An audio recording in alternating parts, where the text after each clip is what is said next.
All right, guys, we're going to go ahead and get started with an overview of what we're doing this week. Today, we're going to focus on Iran and its history with the United States and a little bit about its culture. Some things going on there. Tomorrow in class, we're going to watch more of Lawrence of Arabia. It's going to be our hummus day as well. So I'll bring in the hummus for you. Some pita bread, put it on. Hummus just straight. It's a little bit odd. So we'll have some pita bread to eat it with. And then if you would like, you can bring in your own drink to enjoy during class. So I had Mr. Torn put his drink away. But tomorrow you can have that drink out all you want that way. Sound good?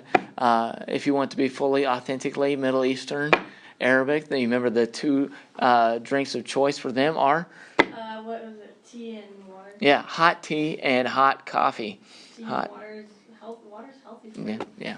So keep those things in mind if you want to really dive in and acculturate, what's going on in the Middle East. So keep that in mind, okay? Thursday in class is going to be a reading day for Factfulness. We'll look at chapter 6. And then, let's see, Friday we'll finish up the week. Hopefully Mr. Glick will still be here with us. He's going to teach a couple of my classes on Friday, and it's going to be an emphasis on Syria, its history, civil war, and some aspects of politics. Okay, let's do our bell work. I will read the description. Actually, let's do it the other way around. Everybody struggles with the pronunciation of these terms. So I'll read the term. You tell me the description that goes along with it. Sound good? So the Galabaya. Everybody say Galabaya. Galabaya. All right. Which one does it match up with? Genesis? Yes, they're dressed. So this male, female, doesn't matter, right? The cloak-like dress that they wear in the Middle East. That's called the Galabaya. Sound good? Hijab. Hijab. What is that? Ms. Barnes. A traditional headdress worn by a number of Muslim women. Yes, so headdress, hijab. We're not going to go through all of the different types of headdresses because there's probably about 8, 9, 10 of them that are out there, at least more than 5. But the one that we're just going to focus on is the hijab. I just want to introduce, there's different names for different types of headdress, but the one that I want you to be familiar with is hijab. Islam, number 3. Which one was that match up with? Miss Good? Ooh. Yes, Miss Oaks. Does it literally means the word prophet? Good. Literally means, it is literally means, but it's not that one. So it literally means submission to the will of God. Yep, so it'd be letter A. Yep. Literally means submission to the will of God. So in this particular case, Muslims are going to use the word Allah there instead of God. But submission, giving in, submitting, sacrifice, okay? Letter B, I'm sorry, number 4, jihad. Everybody say jihad. Jihad. All right, which one does that go with, Hadley?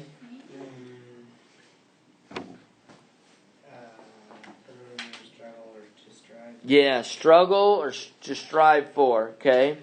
Many Westerners define it as holy war, and a lot of times we come to that conclusion because the first time that we heard it was associated with terrorism. And in a terrorist context, then jihad usually references holy war, right? But if you're not a terrorist, which is the majority of the Middle Eastern population, jihad just means like personal struggle, right? Kaaba. What is that? Mr. Cameron? The cube. The cube. Yes, the cube. So this is a specific mosque for faithful Muslims. Everybody say Kaaba. The next one, Muhammad. Tyler. Muhammad.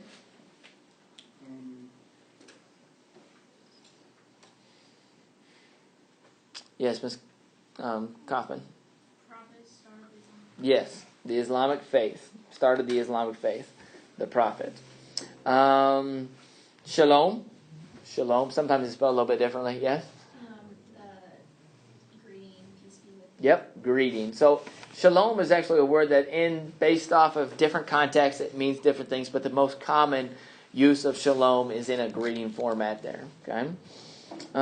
Sunnah. Miss Rosinski.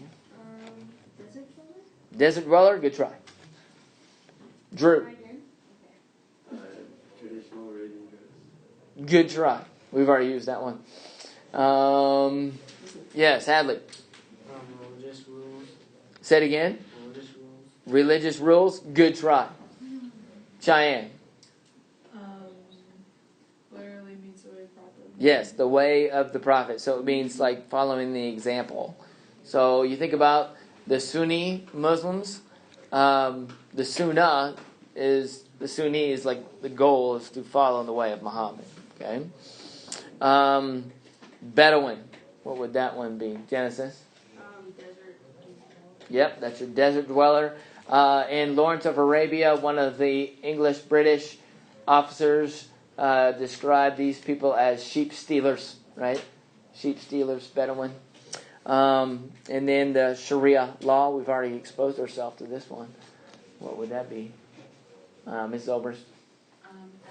So the religious rules associated with Islam. Yes. So it depends upon the sect of Islam. It depends upon the conservative nature, the liberal nature of the followers of Islam, of their rules associated with their translation of the Quran. Sound good?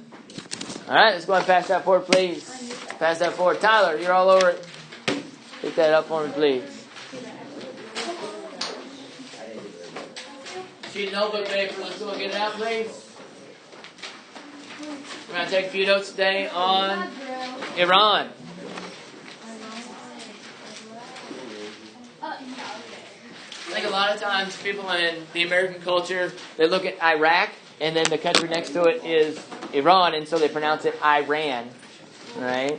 I believe the correct pronunciation in the context of the Middle East is Iran, like the Iran, not I. Right? So, trying to make that change. For the longest time in my life, I say that, and it's a little bit hypocritical of me. I pronounced it Iran, but I ran into somebody that straightened me out, I guess, a little bit.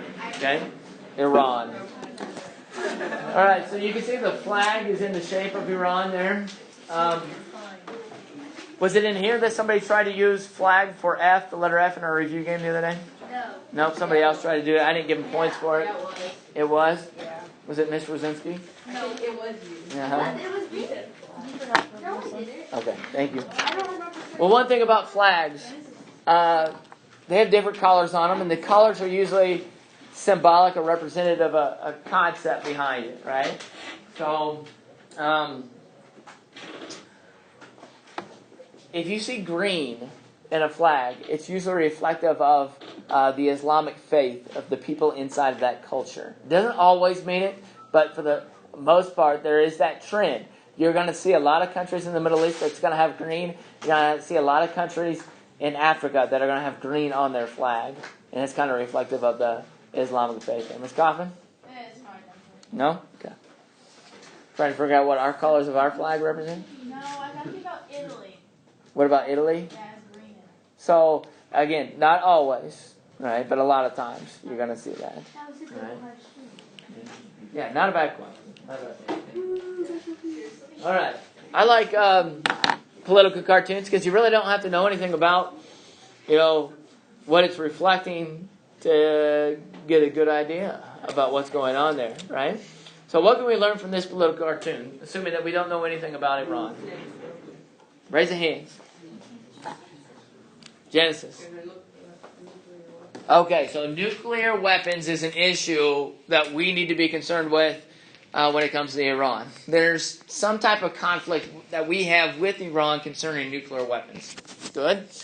What else can we get from this particular image here? Yeah, Mr. Wazinski. People are informed, People are informed. like with nuclear weapons. Okay, so when you say people, are we talking about Americans? Are we talking about people in the world? Are we talking about Iranians? I don't know. You don't know. Okay. Everyone. Everyone, okay? So, that may be so. That may be being communicated here. Wait. Other ideas that we get from this? Ms. Mars? They don't actually know what it is. Like it says, it's a clock. Like they're most likely gonna start the timer.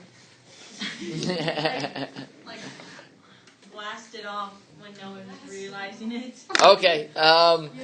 So maybe some secrecy, maybe some questions, right? The reality is, with the uranium that's being enriched in Iran, the purpose for it is the question. Is it being used for domestic purposes, meaning that we're using it in our homes to electrify like our fans and our televisions and stuff? Or is it being used for military purposes, a nuclear weapon, right? So that's the question. It's a clock here. So in this cartoon is a little bit dated, but you can see the Iranian official here is trying to communicate the idea that it's for domestic purposes. But if you're a bystander and you look at it and you're thinking, it kind of doesn't look like it's for domestic purposes. It kind of looks like it's for military purposes. It's in the shape of a rocket, right? It's in the shape of a weapon that may contradict itself, okay? Something else. So the way that this guy's dressed, he's a Muslim, right? So this is something that is unique concerning Iran that's a little bit different from other countries around the world. In Iran, their religious leaders are their political leaders. The religious leaders are the political leaders. I mean, there's not much separation between church and state there. Sound good? And they do have a political system very similar to what we have here in the United States. You may know what that political system would be. It begins with a D. They have a democracy. They have a president in Iran, right? But it's a little bit different in that that president really doesn't have that much power like our president does, okay? The real person that has all the power is actually a religious leader that makes sure that the government does what he says, right? That religious leader has a title. He's called the Ayatollah, okay? We'll get to him in just a second, okay? So this guy is an American official, and you can see he's got his head to the side. Does he necessarily agree with this idea that it's a clock? No. So there's some questions here, okay? All right, so maybe again, line just left of center here. Dual column notes, I encourage that. So maybe write key terms to the left-hand side and then write these key terms down on the right-hand side. Maybe a short description with them. But years and years ago, before they had a democracy in Iran, they actually had a Shah that would be the leader of Iran. Right? Instead of a president with the democracy, they had a Shah. A Shah is reflective of like an empire. If you go back many, many years, thousands of years, you go back to the Persian Empire, right? We think about Cyrus the Great. Remember Cyrus the Great? Mm-hmm. And the Cyrus Cylinder and the first guy to really come up with this concept of the human rights. So we've referenced that before. But the Shah, his role in Iranian history goes up to really the 1960s, 1970s. Or really 1960s. At that point in time, the Shah, or Iran, and the United States, we had a pretty healthy relationship, right? It wasn't bad. And so there were a lot of agreements going on, and there was a lot of American influence in Iran because of that relationship. Okay. Now, the young people in Iran kind of perceived it to be kind of like what you have with colonial rule or imperial rule, right? They kind of got upset with the Americans meddling in Iranian political affairs. They didn't like that the Americans were helping the Shah make decisions. Okay? They got upset with that influence there. So they had a revolution, and we'll get to that revolution a little bit later on. Okay? So the Shah was removed. Okay? And after the Shah was removed, they put into a democratic type of system where you had a president, but you also had this Ayatollah that would be behind the president. So Ayatollah is actually a word, a label that means expert in Islamic studies. Remember the other day we had different terms for like rabbis for Judaism, priests for Christianity.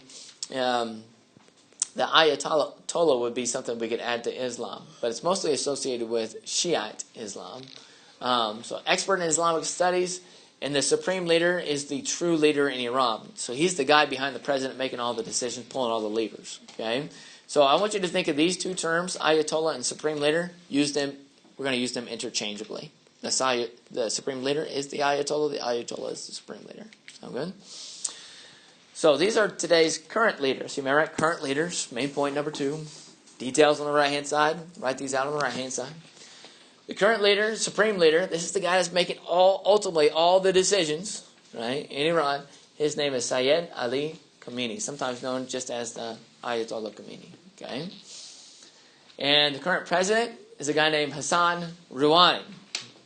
Now, I'm not going to say that he's completely powerless, but he doesn't have as much power as what we'd assume being in the position of a president that we're familiar with our democratic system here in the United States. Okay, it has been said that Hassan Rouhani is one of the most pro-Western presidents that they have had in Iran's recent history. Okay, so if he's pro-Western, wouldn't that be more favorable for us, right? We would think that maybe the relationship between us and Iran would grow, and maybe we get past some of our conflicts that we've had over the past 25, 50 years. Okay?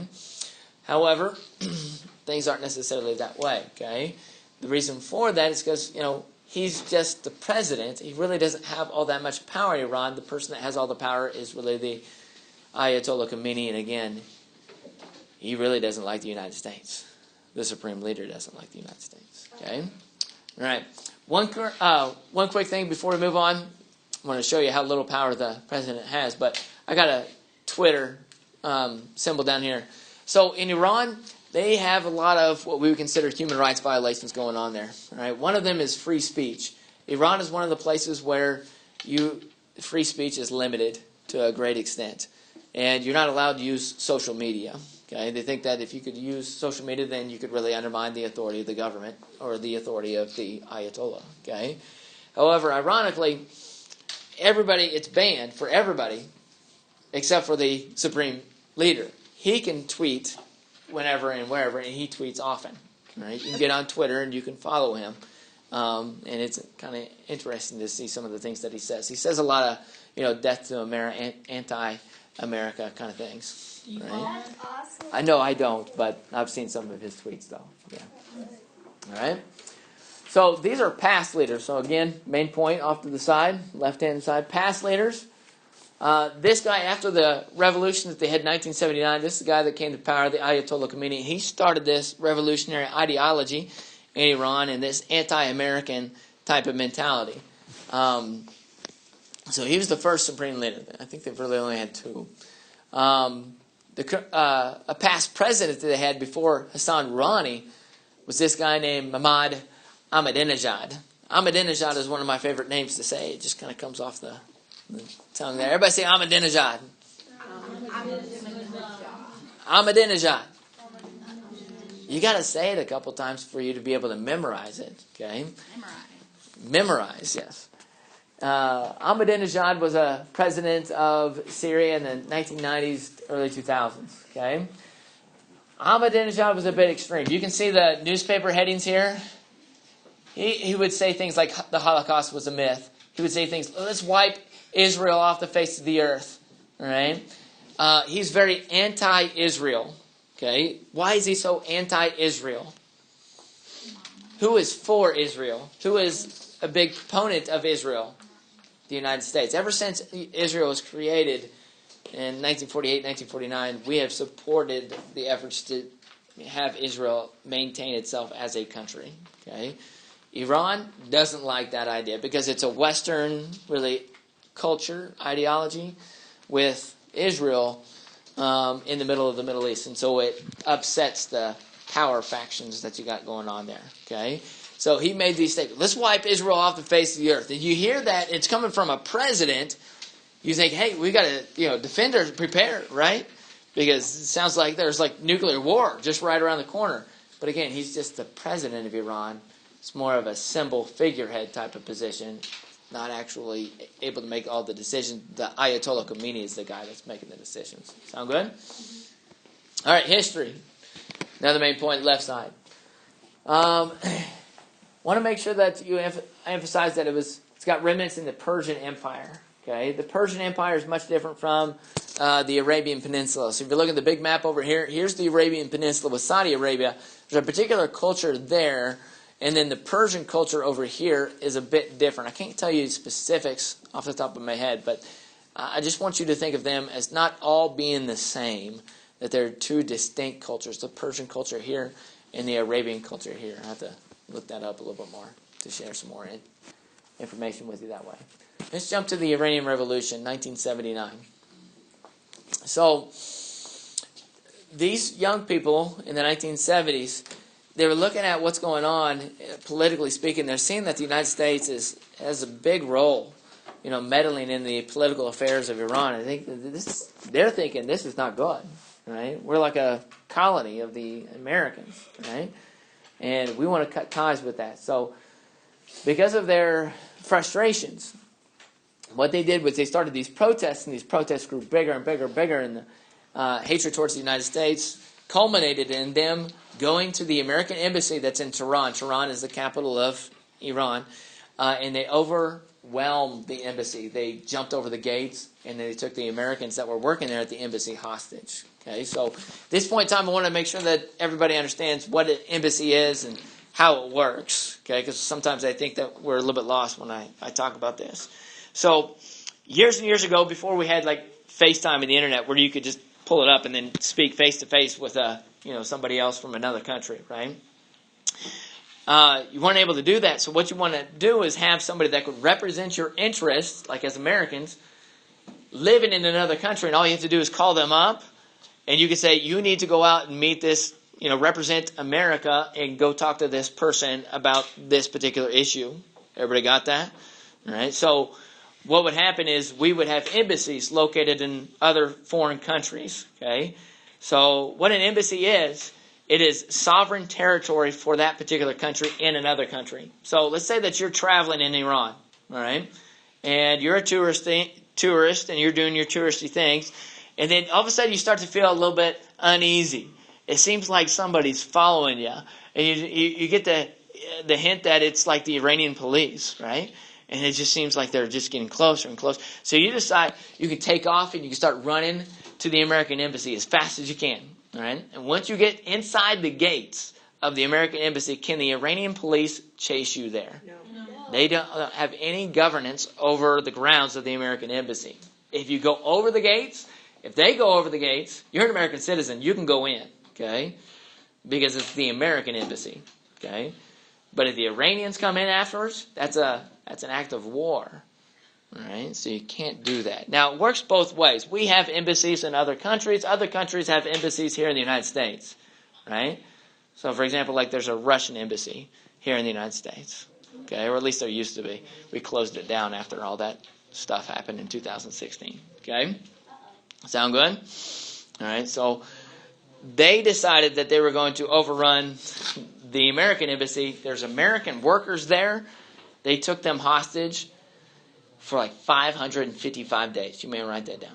555 days. They waited until the next president was elected. It was like communicating their disgust towards the current American president at that point in time. And once the next election came around, then they finally released them. So 555 days. Somebody asked last hour if anybody died in the process. There was a couple of attempts to try to rescue these, and they were failed attempts at trying to getting them out. Well, at least one failed attempt there. So it's kind of a whole debacle. So things weren't very good at that point in time from the United States, American perspective. We were struggling with the Cold War. This stuff was going on at the same time. Some bad stuff. Okay? So our relationship with Iran ever since 1979 tanked because of that. So we have this period of distrust. Okay? So politically speaking, we're on two separate ends of the spectrum. Okay? Two separate ends. All right, let's think about culture for a second. We already mentioned that there's a difference between Persian and Arabian culture, and I got to get more information for you on that one. Their religion. Iran is different from the other Middle Eastern countries, at least most of the other Middle Eastern countries. Most of the other Middle Eastern countries, they have a large Sunni majority. Okay, Iran, the majority of Iranians are Shiite Muslims, followers of Shia sect of Islam. Sound good? So as a whole, when it comes to Islam, in those two sects, Sunni Muslims make up about 80% of all followers of Islam, and then Shiite Muslims make up about 20%. Okay. However, in Iran, it's kind of the opposite. It's flipped. The majority of the Iranians are actually Shiite Muslims. Okay. So it's something to put in the back of your mind. Some students, when they think about sects, of Islam, they start thinking about the stereotype of terrorism is one particular Shiite or Sunnis? Are they reflective of terrorist groups? More something? It's not necessarily that way. Okay. Remember, terrorism is a small percentage of followers of Islam. Similar to the United States, culture-wise. Okay. So the revolutionaries in 1979. Today, how old are they? 79. Think about today. About 2020. All right. So if they're like 25, if they're like 20 years old back in 1979, now we've got, what is they? 6. Yeah, they're old. Okay. Yeah, they're old. Okay. Not everybody's the same age when they're involved in the protests. We can't get specifics, but they're older. Okay. So we have a new generation of young people coming through in Iran. And you know who they like? These young people? They like Americans. All right? They like the things that you do, the things that you're involved in, the way that you dress. All right? So there's a lot of people in Iran that are actually pro-American. Now, they'll participate in these protests that'll chant things like death to America, but then you pull them off to the side and say, what do you think about the American? Oh, we like the American culture. It's pretty cool. We like the way, things are that. It's pretty cool. So we have some connections there in that particular aspect. Okay? So politically, we're on opposite end of the spectrum. Culturally, we're a little bit closer than what you anticipate. Now, I don't want to say that. I'll give you an example of the extreme opposite there. In the past 2 weeks is the first time that women have been allowed to go to a soccer match in Iran. So they're a little bit behind when it comes to equality between males and females, in comparison to us here in the United States. Okay. So issues today, we got the nuclear weapons. I like this political cartoon. Really, it's the Ayatollah here. It's for peaceful domestic uses, even though, it looks like a bomb. All right. So because of this suspicion that they're using it for nuclear weapons, there's a lot of economic sanctions on Iran today. That means their economy is tanking because of it, because of our economic sanctions that we put on there. Okay. A few years ago, before this, we had this agreement with Iran. They don't enrich uranium, we take the economic sanctions off. Recently, we've gone back and put those economic sanctions back on. The Israeli-Palestinian conflict split up into two groups between Israel and Palestinians. The Iranians, they support the Palestinians. There's this group called Hamas that the United States has identified as a terrorist organization. It has been known that Iran has funded Hamas, or has been said that they have funded Hamas in the past. The Syrian civil war, the United States is against President Assad, the chemical weapons guy. Right? Iran is actually in support of Abbas there in that situation. Not Abbas. Why did I say Abbas? The Syrian president, Assad. I apologize. Running out of time. All right.